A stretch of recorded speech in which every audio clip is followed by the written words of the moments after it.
The Great War, one of the largest conflicts Tamriel had seen since the Oblivion Crisis.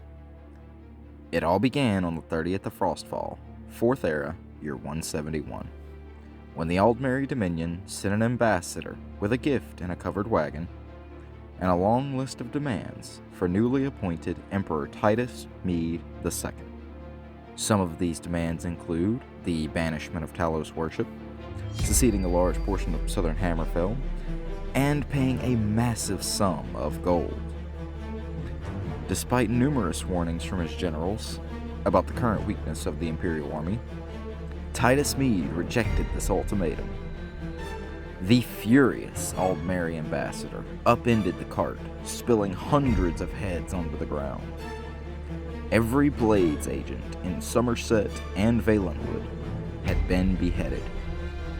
Thus began the 5-year-long Great War. Within days, the Dominion had troops invading Cyrodiil and Hammerfell simultaneously. The Aldmeri general, Lord Narathan, attacked Cyrodiil from the south, moving troops along the borders of Elsewhere and flanking Imperial defenses along the Valenwood border. At the same time, the army under Lady Arenalia crossed western Cyrodiil, bypassing Anvil and Kvatch to cross straight into Hammerfell. Smaller amounts of Aldmeri troops landed along the southern coast of Hammerfell. Soon, after much of Hammerfell's coast had fallen and the outnumbered Imperials fled across the Alakir Desert in the now famous March of Thirst. Back in Cyrodiil, the initial success of Lord Narathan had led the Dominion to believe the Empire was weaker than they had thought. The capture of the Imperial city and the complete overthrow of the Empire became their goals for the next 2 years. During 4th Era, year 172, the Dominion advanced deeper into Cyrodiil. Both Breville and Anvil had fallen to the invaders, and by the end of the year, Lord Narathan had advanced to the walls of the Imperial city. There were fierce naval battles in Lake Rumir and the Niben in an attempt for Imperial forces to hold the eastern bank. In Hammerfell, the Thalmor were content to consolidate their gains as they had taken control of the whole of the southern coast, which was their stated objective in the terms they had brought to the Emperor before the war. Of the southern cities, only Hegath was still holding out. The remaining survivors of the March of Thirst regrouped in northern Hammerfell, joined by reinforcements from High Rock. In 4th Era, year 173, Imperial resistance stiffened, but the seemingly unstoppable Aldmeri advance continued. Fresh legions from Skyrim reinforced the Emperor's main army in the Imperial city, but Aldmeri forces crossed the Niben and up the eastern bank. By the year's end, the Imperial city was surrounded on 3 sides. Only the northern supply line to Bruma remained open. In Hammerfell, Imperial look took a turn for the better. In early 4th Era, year 173, a forebear army from Sentinel broke the siege of Hegath. This led to the reconciliation between the two factions. In early 4th Era, year 173, a forebear army from Sentinel broke the siege of Hegath, a crown city. This led to reconciliation between the two factions. Despite this, Lady Arenalia's main army succeeded in crossing the Alakir Desert, and the Imperial legions under General Decanus met outside of Skaven in a bloody and indecisive battle. Decanus retreated and left Skaven to the Aldmeri forces, but they were too weak to continue the advance. In 4th Era, year 174, the Thalmor dedicated all forces to the campaign in Cyrodiil, gambling on a decisive victory to end the war once and for all. During the spring, Aldmeri forces gathered in southern Cyrodiil, and on the 12th of Second Seed, the Dominion launched a massive attack on the Imperial city itself. One army flanked north to completely surround the city, while Lord Narathan's main force attacked from the south, east, and west. The Emperor's choice to fight himself out of the city rather than make a last stand was a bold one. No general dared advise him to abandon this city, but in the end, Titus Mede II was proven right. The 8th Legion fought a desperate rearguard action along the walls of the city, while Titus broke out of the city through the north gate with his main army, demolishing Aldmeri forces and linking up with the reinforcements from Skyrim under General Joanna.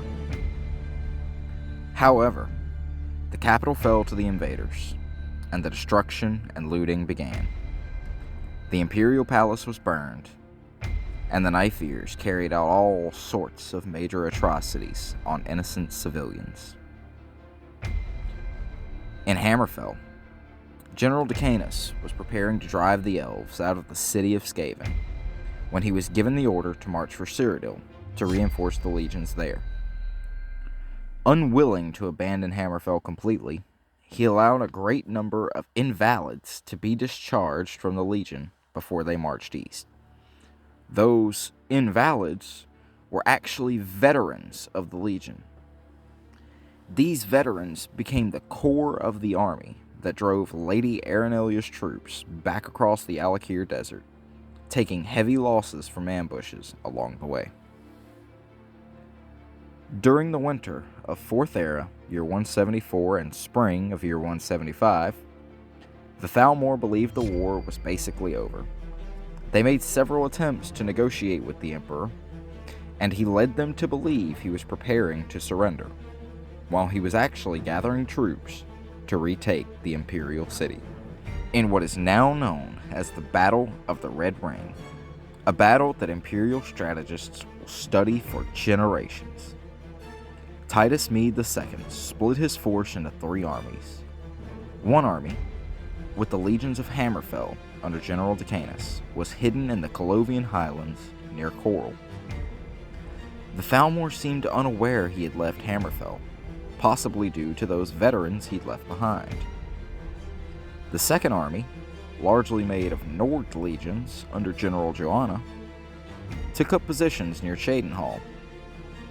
The main army was led by the Forgotten Hero from Elder Scrolls Blades, wearing the Emperor's armor, and he would undertake the main assault from the north. On the 30th of Rain's Hand, the bloody Battle of the Red Ring began as General Decanus swept down on the city from the west, while General Joanna drove south along the Red Ring Road. In a 2-day assault, Joanna's army crossed the Niben and advanced west, attempting to link with Decanus' legions and surround the city. Lord Narfin was surprised by Decanus' attack.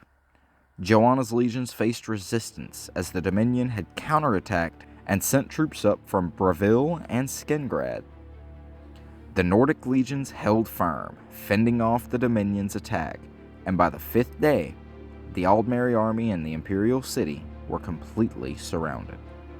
Titus Mede II led the attack from the north, capturing Lord Narfin.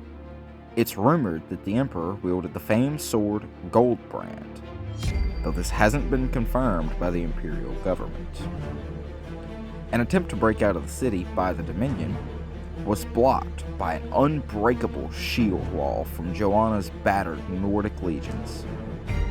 In the end, the main Aldmeri army in Cyrodiil was destroyed, and the Emperor's decision to break out of the city had finally paid off. Lord Narfin was left alive for 33 days, hanging from the White-Gold Tower. There are no official records of his burial, but one source claims that on the 34th day, he was carried away by a winged Daedra. In 4th Era, year 175, the White-Gold Concordat was signed, officially ending the Great War. 2 items in specific in this treaty directly led to more conflict. First, the Empire gave large portions of southern Hammerfell to the Dominion. The Red Guards were outraged that the Empire paid for the treaty using their lands, and soon after started their own war with the Dominion. As a result, the Empire renounced Hammerfell as an imperial province. And after 5 more years of war, the Red Guards had fought to a standstill and signed their own treaty with the Dominion, after which the Dominion left Hammerfell. The second item to cause conflict was the banishment of Talos worship. Now, this story does go much farther, but I plan on making a follow-up video about the Markarth incident and Skyrim's Civil War. But anyway, I hope you all enjoyed this video. Thank you all for watching, and I'll see you next time.